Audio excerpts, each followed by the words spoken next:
दोस्तों, आज हम आपको एक ऐसे शख्स की कहानी सुनाने जा रहे हैं जिसने अल्लाह की किताब की बेहुरमती की तो उस पर ऐसा अजाब नाजिल हुआ कि देखने वाले कांप उठे। यह वाकया एक गांव में पेश आया जहां मोहम्मद कासिम नाम का एक गरीब मगर नेक और दीनदार इंसान रहता था। उसके माता पिता और कोई रिश्तेदार नहीं थे। वह मस्जिद में ही रहता, वहां की सफाई करता और हर नमाज जमात के साथ अदा करता। मोहल्ले के लोग उसकी गरीबी से वाकिफ थे, इसलिए खाने पीने का इंतजाम कर देते। सालों ऐसे ही गुजरे। फिर मस्जिद के इमाम ने उससे कहा, क्यों ना तुम्हारी शादी करा दूं और तुम अपनी बीवी के साथ अपने घर में रहो। मोहम्मद कासिम मस्जिद के इमाम की बात सुनकर मुस्कुरा दिया और कहने लगा, उस्ताद जी, भला मुझ गरीब के साथ कौन शादी करेगा। इमाम मस्जिद कहने लगे, तुम यह सब मुझ पर छोड़ दो, बस हां या ना का जवाब दो।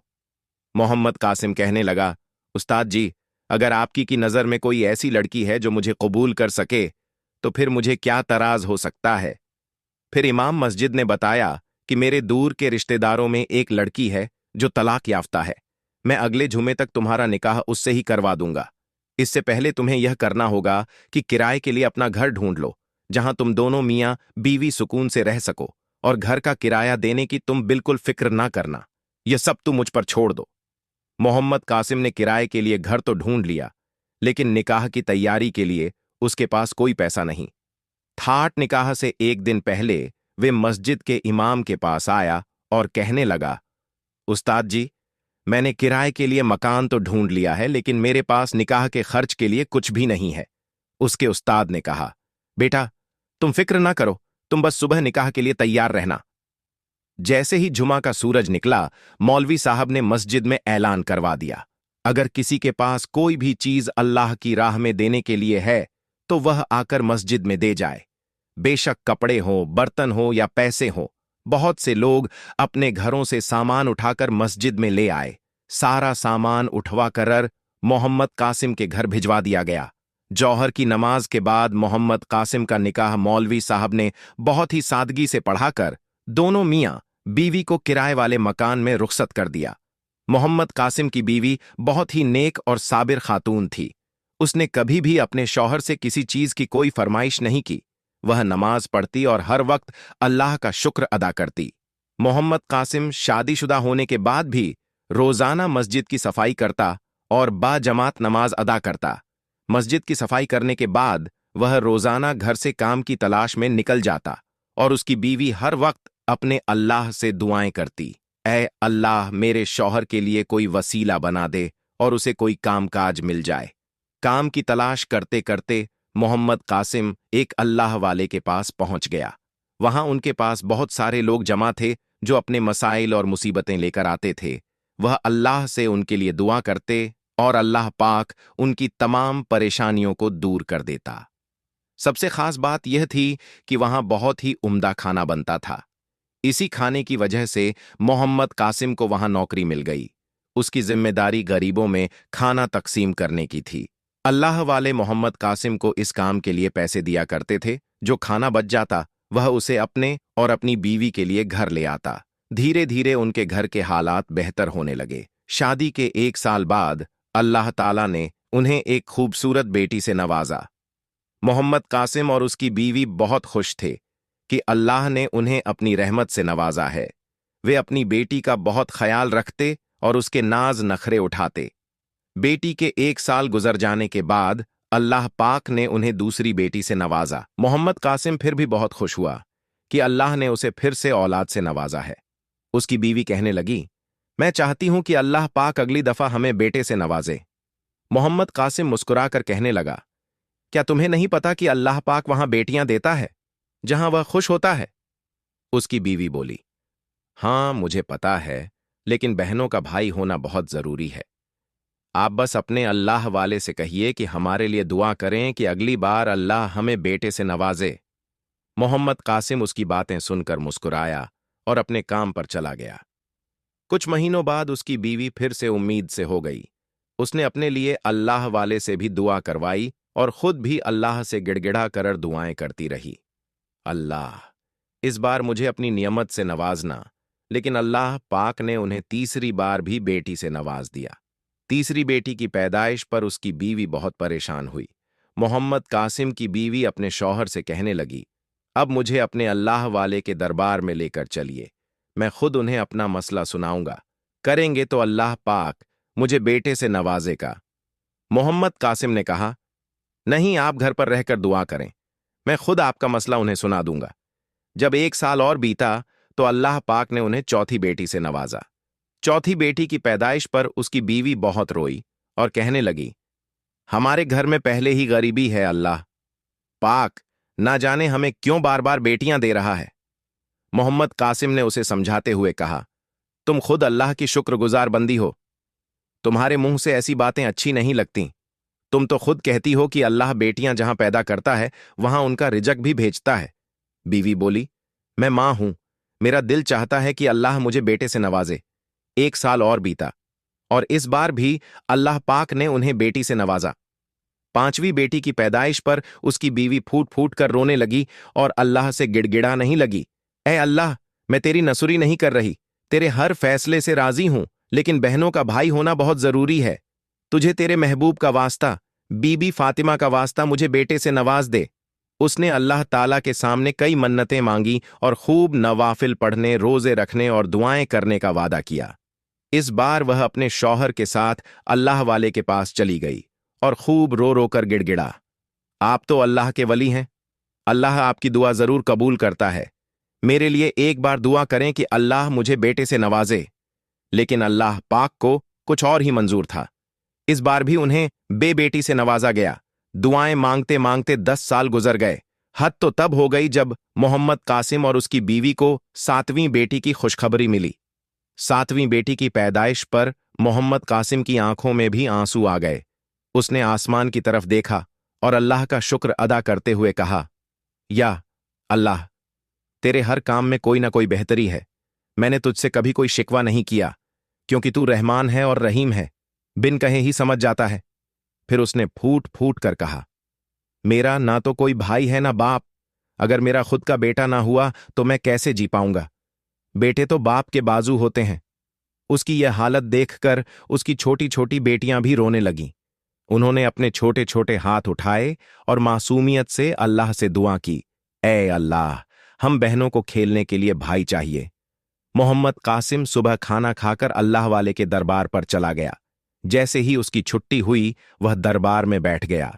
जब दरबार पर लोगों का रश कम हुआ तो मोहम्मद कासिम अल्लाह वाले के पास गया और पूछने लगा, अल्लाह के वली आपके पास दूर दूर से लोग अपनी परेशानियां लेकर आते हैं, क्या उनकी परेशानियां दूर होती हैं? उनकी मुरादें पूरी होती हैं? अल्लाह वाले ने जवाब दिया, बेटा, तुम्हारे सामने ही सुबह से शाम तक लोग दुआएं करते हैं। अल्लाह ताला उनकी दुआएं जरूर कबूल करता है और उनकी मुरादें पूरी होती हैं। तभी तो लोग दूर दूर से आकर यहां दुआ करवाते हैं, और मैं तो बस अल्लाह का गुनाहगार बंदा हूं, उसकी इबादत करता हूं। जब अल्लाह मेरी दुआ कबूल करता है तो मैं उसका शुक्र अदा करता हूं। यह सुनकर मोहम्मद कासिम कहने लगा, मुझे 15 साल हो गए आपके पास काम करते हुए, और मैं आपसे सिर्फ एक ही दुआ करवा रहा हूं कि अल्लाह मुझे बेटे से नवाजे, लेकिन मैं अब तक बेटे की नेमत से महरूम हूं। अल्लाह वाले मुस्कुराए और बोले, बेटा, इस बार तुझे अल्लाह ताला जरूर बेटे से नवाजे गया, लेकिन तुझे कुछ काम करना होगा, और यह काम करना बहुत जरूरी है। जब अल्लाह राजी होता है तो वह दिल और जान से जो मांगा जाता है वह जरूर देता है। फिर उन्होंने कहा, तुम्हें कुरान मजीद की हिफाजत करनी होगी, जिसकी हिफाजत का जिम्मा अल्लाह ने खुद लिया है। अगर तुम यह करोगे तो अल्लाह ताला अगले साल ही तुम्हें एक खूबसूरत बेटे से नवाजेगा। मोहम्मद कासिम ने कहा, अल्हम्दुलिल्लाह, हम कुरान मजीद की बहुत हिफाजत करते हैं और सुबह शाम उसकी तिलावत भी करते हैं। अल्लाह वाले मोहम्मद कासिम की बात सुनकर मुस्कुराए और बोले, बेटा, मैं जानता हूं कि तुम कुरान मजीद की हिफाजत करते हो और उसकी तिलावत भी करते हो, जैसा कि हर मुसलमान करता है, लेकिन मैं तुम्हें एक अलग तरह की हिफाजत के बारे में बताने जा रहा हूं। अगर तुम मेरे कहे पर पूरा उतरो तो मेरा वादा है कि अल्लाह ताला तुम्हें अगले साल चांद जैसे बेटे से नवाजे और दुनिया की हर नेमत से माला माल कर देगा।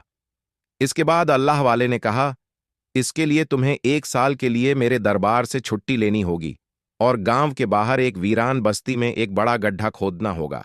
सुबह से शाम तक लोगों के दरवाजे खटखटा कर पूछना होगा कि अगर के घर में कोई शहीद सफ़ा पुराने कुरान मजीद के पन्ने या कागज़ जो इस्तेमाल के काबिल ना रहे पड़े हुए हैं तो उन्हें जमा करो। अक्सर लोग इनकी बेहुरमती करते हैं। किसी भी तरह की बदसलूकी का शिकार हुए पवित्र पन्नों को इकट्ठा करके उनकी उचित हिफाजत करनी होगी। मोहम्मद कासिम ने अल्लाह वाले के कहे अनुसार गांव के बाहर एक वीरान बस्ती में एक गड्ढा खोदना शुरू किया, जो 2 दिनों में तैयार हो गया। इसके बाद उसने घर घर जाकर लोगों से पूछा, क्या आपके पास कोई शहीद सफारी मजीद के पुराने पन्ने या दीनी इस्लामी किताबें हैं जिन्हें सही जगह पर रखने की जरूरत है? वह सुबह से शाम तक इसी काम में लगा रहता। ना सिर्फ घरों से बल्कि मोहल्ले की गलियों और कचरे के ढेरों से भी वह अल्लाह के नाम या दीनी किताबों के सफ़े निकालता। वह उन्हें साफ पानी से धोता और इकट्ठा करके गड्ढे में सम्मान के साथ दफना देता। मोहम्मद कासिम आसपास के सभी गांवों में गया और हर जगह से शहीद सफारी, कुरान मजीद, जायन माज, इस्लामी किताबों के पन्ने और जो कुछ भी वह जुटा सकता था उसे लाकर गड्ढे में दफन करता रहा। यह काम करते करते 1 साल बीत गया। फिर अल्लाह ताला ने मोहम्मद कासिम को 2 जुड़वा बेटों से नवाजा। उसकी खुशी का कोई ठिकाना नहीं रहा। उसने अपने बेटों के नाम जसीम और आसिम रखे। यह खुशी की खबर सबसे पहले वह अल्लाह वाले को देने के लिए उनके दरबार पर गया। वहां पहुंचते ही उसने उनके कदमों में गिरकर खुशी से रोना शुरू कर दिया। अल्लाह वाले ने पहले तो यही सोचा कि शायद उसे फिर से बेटी हुई है, इसलिए वह इतना रो रहा है। लेकिन तभी मोहम्मद कासिम ने कहा, आज आपकी दुआओं की बदौलत अल्लाह ने मुझे 2 जुड़वा बेटों से नवाजा है। मैंने उनके नाम जसीम और आसिम रख, भले ही मैं गरीब हूं, लेकिन आप जो मांगेंगे मैं देने के लिए तैयार हूं। यह सुनकर अल्लाह वाले मुस्कुराए और बोले, बेटा, हम बुजुर्गों को दुनिया की किसी चीज की जरूरत नहीं होती सिवाय अल्लाह, उसके रसूल और उसके इबादत के। लेकिन मैं तुम्हें एक नसीहत जरूर करूंगा, कभी भी यह नेक काम मत छोड़ना।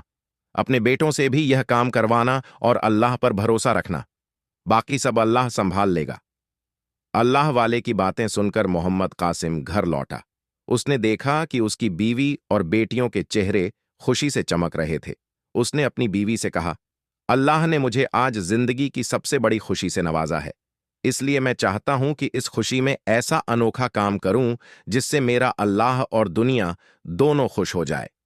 उसकी बीवी पहले तो यह समझी कि शायद वह कोई लवाजमात खाना या तोहफे बनाकर लोगों में तकसीम करेगा, लेकिन मोहम्मद कासिम के मन में एक और नेक इरादा था। मोहम्मद कासिम ने जब अपनी बीवी से कहा कि वह अल्लाह की नेमतों का शुक्रिया अदा करने के लिए गांव के हर घर में एक एक कुरान मजीद बांटना चाहता है, तो उसकी बीवी बहुत खुश हुई और बोली, यह वाकई एक अनोखा काम है। इससे हमारा अल्लाह और दुनिया वाले दोनों खुश होंगे। अगले ही दिन मोहम्मद कासिम ने कुरान मजीद मंगवाए और गांव के हर घर में एक एक कुरान मजीद अपने हाथों से बांट दिया। गांव वालों ने मोहम्मद कासिम के इस नेक काम की बहुत तारीफ की और सभी ने कुरान मजीद को बड़े प्यार और अदब के साथ कबूल किया। मोहम्मद कासिम के बेटे जसीम और आसिम जब 7 साल के हुए तो उसने उन्हें मदरसे में दाखिल करवा दिया ताकि वे कुरान मजीद को हिज कर सके। उसने अपनी बेटियों को भी दीनी और दुनियावी तालीम दिलवाई। कुरान मजीद की हिफाजत और तालीम को बढ़ावा देते हुए मोहम्मद कासिम की जिंदगी के 20 साल गुजर गए। उसने अपनी सभी बेटियों की शादियां नेक और शरीफ घरानों में कर दीं। बेटियों की इज्जत के साथ रुखसती पर उसने अल्लाह का शुक्र अदा किया। मोहम्मद कासिम के दोनों बेटे हाफिज ए कुरान बन गए। जसीम ने अपने गांव में एक छोटा सा मदरसा खोला जहां गांव के लड़कों को कुरान मजीद की तालीम दी जाती थी। आसिम ने अपने पिता के साथ मिलकर कुरान मजीद हिफाजत का काम संभाल लिया। एक दिन असीम ने अपने पिता से कहा, बाबा जान, मैं चाहता हूं कि बैरून मुल्क जाऊं, वहां मेहनत करूं और इतना पैसा कमाऊं कि अपने भाई के मदरसे को बहुत बड़ा बनाऊं ताकि दूसरे गांवों के लोग भी यहां आकर तालीम हासिल कर सके। मोहम्मद कासिम ने बेटे की बात सुनकर कहा, बेटा, मैंने तुझे अल्लाह से बहुत मन्नतें और दुआओं के बाद पाया है। मैं नहीं चाहता कि तू मुझसे दूर जाए। अल्लाह ने हमें जितना दिया है मैं उसी पर राजी हूं। असीम ने जवाब दिया, बाबा जान, जिस अल्लाह ने आपको मुझे दिया है उसी पर भरोसा कीजिए। मुझे इजाजत दें, मैं बैरून मुल्क जाकर मेहनत करूंगा। यहां का काम आप और जसीम भाई संभाल लेंगे, मेरी फिक्र मत करें। मोहम्मद कासिम ने बेटे की जिद के आगे हार मान ली और कहा, ठीक है बेटा, जैसे तेरी मर्जी, लेकिन बैरून मुल्क कैसे जाओगे? असीम ने कहा, बाबा जान, इस फिक्र को मुझ पर छोड़ दे। मैं अकेला नहीं जा रहा हूं, गांव के 3-4 लड़के भी मेरे साथ जा रहे हैं। हम सब मिलकर तैयारी कर रहे हैं। 1 महीने तक असीम ने बैरून मुल्क जाने की पूरी तैयारी की। जैसे जैसे असीम के जाने का दिन करीब आ रहा था, मोहम्मद कासिम का दिल बेटे से बिछड़ने के गम और उसकी सफलता की उम्मीदों के बीच झूल रहा था। मां हर वक्त अपने बेटे के लिए दुआएं करती कि ए अल्लाह, मेरे बेटे को अपनी हिफाजत में रखना। मोहम्मद कासिम खुद तो परेशान होता, लेकिन अपनी बीवी के सामने दलेरी से कहता, अल्लाह ने हमें 2 शेरों से नवाजा है, इसलिए अल्लाह पर भरोसा रखो और सब कुछ उसी पर छोड़ दो। जैसे ही 2 दिन बाद एयरपोर्ट जाने का वक्त आया, असीम और उसके मां बाप सब उसको एयरपोर्ट पर छोड़ने के लिए रवाना हुए। एयरपोर्ट पर असीम की मां, उसके बाप और भाई सबने उसे प्यार से रुखसत किया। असीम की मां ने अपने बेटे को गले लगाते हुए कहा, मैं तुम्हारे लिए दुनिया जहान की एक बहुत ही कीमती चीज लेकर आई हूं। खूबसूरत गिलाफ में लपटा हुआ कुरान मजीद था। उसने अपने बेटे के हाथ में थमा दिया और बोली, बेटा, जब भी तुम्हारे ऊपर कोई मुश्किल आए, इसे खोलकर पढ़ लेना और अपने अल्लाह को याद करना बेटा। मुस्कुरा कर कहने लगा, अम्मा जान, आपको तो पता है मैं हाफिज कुरान हूं, मेरे सीने में मुकम्मल कुरान पाक छुपा हुआ है। बेशक बेटा, तुम हाफिज कुरान हो, मुझे पता है, लेकिन फिर भी मैं चाहती हूं कि तुम इसे अपने साथ लेकर जाओ और वहां जाकर लाजमी पढ़ना, दूसरों को भी पढ़ाना। बेटे ने मां के हाथों से कुरान पाक लिया, बैग पकड़ा और अपने दोस्तों के साथ जाकर फ्लाइट पर बैठ गया। 2 दिन के बाद फ्लाइट इटली में पहुंच गई। असीम और उसके दोस्तों को काम ढूंढने के लिए बहुत ज्यादा परेशान नहीं होना पड़ा। बहुत ही जल्द इटली में उनको काम करने के लिए काम और रहने के लिए जगह मिल गई। लेकिन मसला यह था कि जिस फैक्ट्री में आसिम और उसके दोस्त काम करते थे, वहां का बॉस एक गैर मुस्लिम इंसान था। वहां हिंदू मुस्लिम और गैर मुस्लिम सब मिलजुल कर काम करते थे। उस फैक्ट्री का मालिक बहुत ही अमीर और ऊंचे खानदान का लड़का था। उसने अपनी फैक्ट्री में 1 लाख से ज्यादा मुलाजिम रखे हुए थे जो उसकी फैक्ट्री में काम करते थे। उसने अपनी में जगह जगह कैमरे लगवाए हुए थे ताकि उससे कोई भी काम छुप ना सके। वह 24 घंटे अपने मुलाजिमों पर नजर रखता था, क्योंकि हर चीज उसके कैमरे में रिकॉर्ड हो जाती थी। उसका बॉस अपने उसूलों का बहुत पक्का और सख्त था। अगर कोई भी मुलाजिम उसके असूल से पीछे हटता या उसके हुक्म की खिलाफ वर्जी करता, तो वह उनकी आधी सैलरी काट लेता। इतवार वाले दिन के अलावा मुलाजिम उसकी फैक्ट्री में दिन रात काम करते। जो मुलाजिम रात को 12 घंटे ड्यूटी करते थे, वह फिर सुबह 12 घंटे आराम करते और सुबह वाले मुलाजिम रात 12 घंटे काम करते। आसिम और उसके साथ वाले दोस्त सुबह के वक्त फैक्ट्री में काम करते। आसिम अपने काम के साथ साथ 5 वक्त बाद जमात नमाज अदा करता। आसिम सुबह काम पर जाने से पहले 2 घंटे पहले उठ जाता। वह उन 2 घंटों में रोजाना ऊंची आवाज में कुरान मजीद की एक मंजिल तिलावत किया करता था। उसकी तिलावत की वजह से जितने भी मुसलमान मुलाजिम वहां काम करते थे, सब उससे बहुत खुश होते, क्योंकि अल्लाह ताला ने उसे ऐसी आवाज और खूबसूरती दी थी कि जब भी वह कुरान मजीद की तिलावत करता, उसकी आवाज और भी खूबसूरत हो जाती। हर मुसलमान भाई उसकी तवज्जो से तिलावत सुनते थे, यहां तक कि गैर मुस्लिम मुलाजिमों को भी उसकी आवाज अपनी तरफ खींच लाती। कुरान मजीद की तिलावत के बाद असीम वहां बैठे सारे मुलाजिमों को दीन इस्लाम का दर्स देता। उसके साथ रहने वाले लड़कों के दिलों में असीम की बातें असर करने लगी। जैसे ही अजान होती, आसिम फैक्ट्री के सारे काम छोड़कर नमाज के लिए चला जाता और जाते वक्त दूसरे लड़कों को भी नमाज की दावत देता। आसिम को देखकर और भी लड़के नमाज पढ़ने के लिए उसके साथ चले जाते। जब यह बात फैक्ट्री के बॉस को पता चली, तो उसने आसिम को पास बुलाकर कहा, तुझे मेरे उसूलों का पता है, मैंने कभी भी अपने हुक्म की खिलाफ वर्जी किसी को करने नहीं दी। तुम सुबह भी काम के लिए लेट जाते हो दोस्तों। आज की वीडियो में बस इतना ही। इस वीडियो को अपने दोस्तों और रिश्तेदारों के साथ भी शेयर करें। साथ ही Ananya Bharati inspired YouTube channel को सब्सक्राइब कर। अगर आप इस वीडियो का अगला पार्ट देखना चाहते हैं तो कमेंट में अल्लाहू अकबर जरूर लिखें। अल्लाह हाफिज।